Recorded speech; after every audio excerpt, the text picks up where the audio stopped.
अभी हम पढ़ने जा रहे हैं अबाउट एंटीडोट, डी एडिक्शन, इन सब में बहुत कन्फ्यूजन होता है, ठीक है। इसको आसान बनाएंगे। देखो, ओपियोइड जो होता है ना, उसके अगर तुम्हें टॉक्सिसिटी हुई है, कोई बहुत ज़्यादा ओवरडोज करके आया, मतलब हमें म्यूसिस मिलेगा, सारी कुछ सिक्रीशन वगैरह कम हो जाएंगी, तो हमें क्या देना, नैलेक्सोन, ठीक है। नैलेक्सोन का सिर्फ एक ही यूज़ हुआ है, ठीक है, इसको कन्फ्यूज मत करना विद नैल्ट्रेक्सोन। एंड एल्कोहल बहुत ज़्यादा कोई करके आया है तो वो सिम्टोमेटिक करते हैं एंड थायमिन दे देते हैं हम, और कुछ नहीं। ओके, उसके बाद क्या है, अगर तुम्हें डी एडिक्शन, अब वो बंदा छोड़ना चाह रहा है अंडर द गाइडेंस, तो हम क्या करेंगे, तो हम ओपियोइड का भाई दे देंगे, ठीक है। कैसे देते हैं, जो कि हमारा एंटी क्रेविंग कहलाएगा, क्योंकि तुम वही ओपियोइड ही दे रहे हो ना, बट थोड़ा खुद से मॉनिटर करके दे रहे हो। एंड मेंटेनेंस डोज भी इसी को बोलते हैं, ठीक है।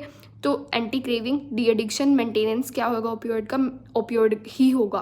तो मीथाडोन एंड ब्यूप्रीनेफ्रॉन बेटर होता है, मीथाडोन के अंदर हमें मॉनिटरिंग करनी पड़ती है, ठीक है।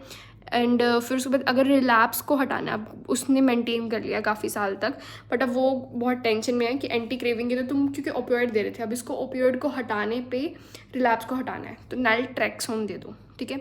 एंड अगर मान लो कोई विड्रॉ अपने आप ही छोड़ के आ गया, तो क्या करोगे तुम, ओपियोइड दोगे, जो हटा है उसको दे दिया, सीधी सी बात है। अब अल्कोहल में थोड़ा सा डिफरेंट होता है।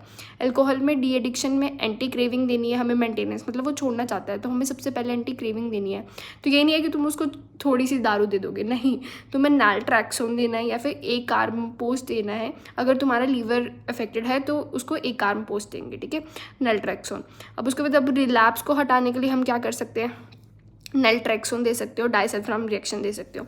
अगर डाइसल्फाम रिएक्शन हो गई तो उसकी ट्रीटमेंट है फोमेपिजोल, जो कि 2 हफ्ते तक, ऐसा होता है ना, कुछ डेट शाने बनते हैं कि यार मैंने एक काम करता हूँ, डाइसल्फाम को छोड़ देता हूँ, ठीक है। रिलैप्स के लिए है ना, वो डाइसल्फाम में रिएक्शन हो जाएगी अगर मैंने कुछ दारू पी तो फिर मैं छोड़ देता हूँ एंड आज दारू पी लेता हूँ, तो 2 हफ्ते तक का गैप चाहिए उसका असर हटाने के लिए, ठीक है, ज़्यादा नहीं बनना।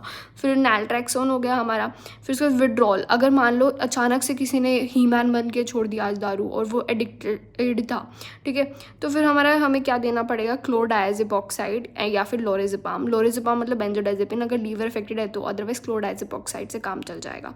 हम वापस बोलते हैं, ओपियोइड में हमारी टॉक्सिसिटी को हटाने के लिए हमने क्या दिया, नैलेक्सोन। फिर डी एडिक्शन, एंटी क्रेविंग तो हमने ओपियोइड ही दे दिया, विड्रॉल में भी हमने ओपियोइड ही दे दिया, रिलैप्स को हटाने के लिए नैल्ट्रेक्सोन, ठीक है। अल्कोहल में टॉक्सिसिटी में कुछ नहीं होता, बट डी एडिक्शन तुम छोड़ना चाहते हो, नैल्ट्रेक्सोन दे रहे हो, एक आर्म पोस्ट अगर तुम्हारा लीवर खराब है।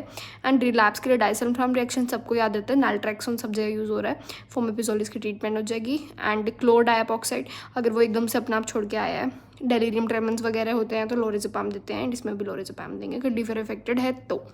Okay, thank you.